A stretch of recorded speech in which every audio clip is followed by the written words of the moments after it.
ഇവിടെ കുറെ നേരമായി ഞാൻ ഇവിടെ തപ്പുന്നു. ഇവിടെ ഇരിക്കാന്നല്ലേ അവിടെ പറഞ്ഞത്. നീ അതൊക്കെ വിട്, ഞാൻ നിന്റെ എന്താന്ന് ഞാൻ വഴിയെ പറഞ്ഞുതരാം. അപ്പൊ നമുക്ക് പോവാം.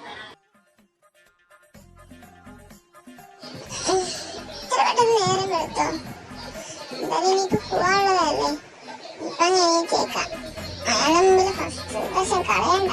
ഫസ്റ്റ് ഇംപ്രഷൻ ബെസ്റ്റ് ഇംപ്രഷൻ എന്നല്ലേ. അപ്പൊ മീര വേഗം അതാണ് നിനക്ക് നല്ലത്. ബായ് മുത്തേ, പോയിട്ട് വരാവേ. ആയിക്കോട്ടെ, വേഗം പോയിട്ട് വാ. ഇന്നിപ്പോ ഒരു എംപ്ലോയി വരുന്നു കേട്ടെ. അത് പെണ്ണായിരുന്നാ മതിയായിരുന്നു, വളച്ചെടുക്കായിരുന്നു. ഒന്നും ഇതുവരെ സെറ്റായിട്ടില്ല. സിംഗിളായി തന്നെ മരിച്ചു ജീവിക്കാനായിരിക്കും എന്റെ യോഗം. ലെവന്റെ കോഴിയും കൂടെ ഓണായിട്ടുണ്ട്. നീ പൊടി മരമാക്കളെ, നിനക്ക് അസൂയ അടിക്കും, അസൂയ. അതിരിക്കട്ടെ, ബോസ് ഇതുവരെ വന്നില്ലല്ലേ? സമയമായല്ലോ. പറഞ്ഞു തീർന്നില്ല, ദേ വരുന്നു.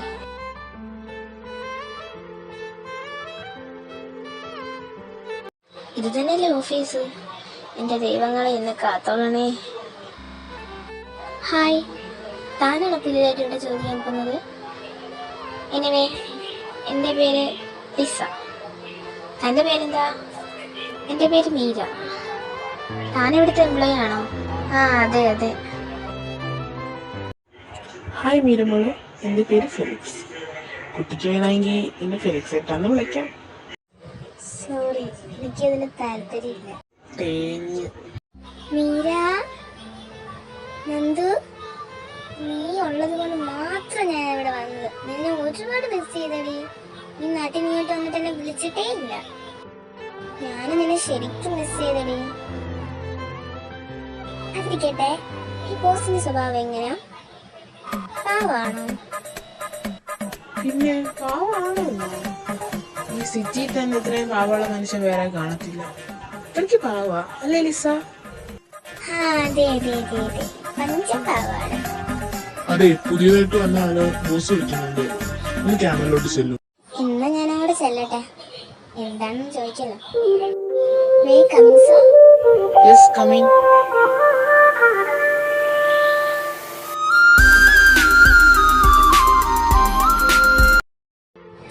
സാർ, എന്തിനാ വിളിപ്പിച്ചത്? ഓ, ഇതാണോ മീര?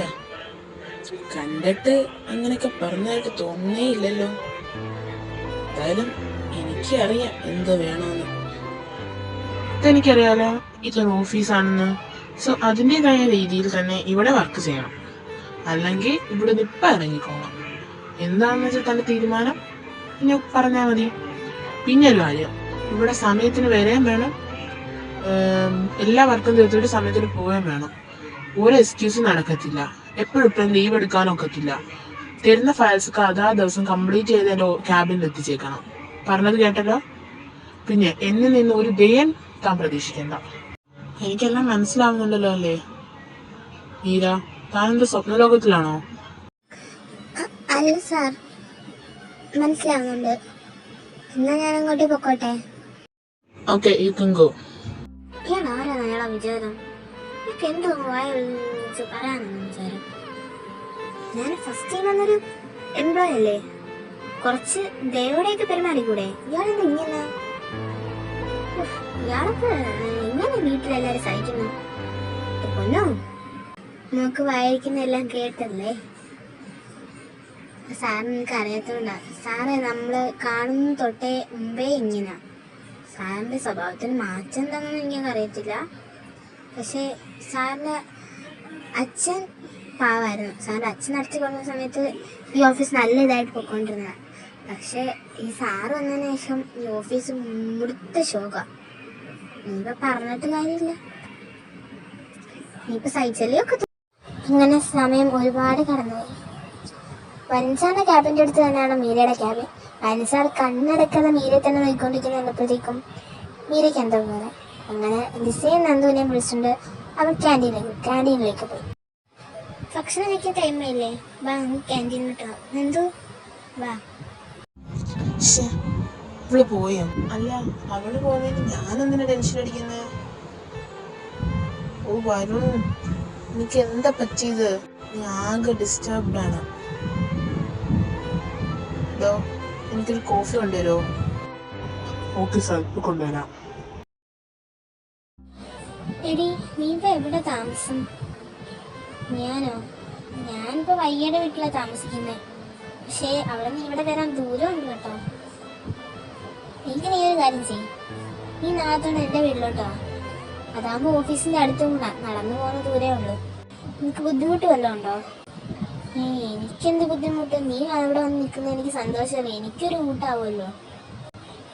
ഓക്കെ, ഞാൻ നോക്കട്ടെ, ഞാൻ അവളോടൊന്ന് ചോദിച്ചു നോക്കട്ടെ. അങ്ങനെ കുറേ ദിവസങ്ങൾ കടന്നുപോയി. മീരയ്ക്ക് വരുണിനോടൊന്നും ഇല്ലെങ്കിലും പക്ഷേ വരുൺ മീരയോട് എന്തോ ഉള്ളതുപോലെ കണ്ണെടുക്കാതെ നോക്കിക്കൊണ്ടേയിരിക്കും. എംപ്ലോയീസിനൊക്കെ ഇക്കാര്യം മനസ്സിലാവുന്നുണ്ടെങ്കിലും അവർ അത് ചോദിക്കാൻ നിൽക്കത്തില്ല. കാരണം വരുൺ സാറിന് അവർക്ക് പേടിയാണ്. പക്ഷെ ഇതൊന്നും മീര ശ്രദ്ധിക്കാറേ ഇല്ല. മീരയുടെ ലോകത്താണ്. അങ്ങനെ ഒരു ദിവസം, മീര, തന്നെ സാറ് വിളിക്കുന്നുണ്ട് കേട്ടോ. Sir may I? Yes, come in. Sir എന്നെ എന്തിനാ വിളിപ്പിച്ചത്? എടോ, ഇത് നാളെ മീറ്റിങ്ങിനുള്ള ഫയലാണ്. താനിത് ക്ലിയർ ചെയ്ത് തൻ്റെ വെച്ചേക്കണം. നാളെ എന്തെങ്കിലും ഹെൽപ്പ് ചെയ്യണം. ഓക്കെ? Okay sir. ഓ വരുൺ, എന്റെ മനസ്സിലെന്താ അവള്? നിനക്ക് അവളെ കുറിച്ച് ചിന്തിക്കേണ്ട ആവശ്യം എന്താ? I feel special for her. ഓ വരുൺ, നീ ഇപ്പൊ ഒന്നും ചിന്തിക്കരുത്, നീ കടന്നുറങ്ങും.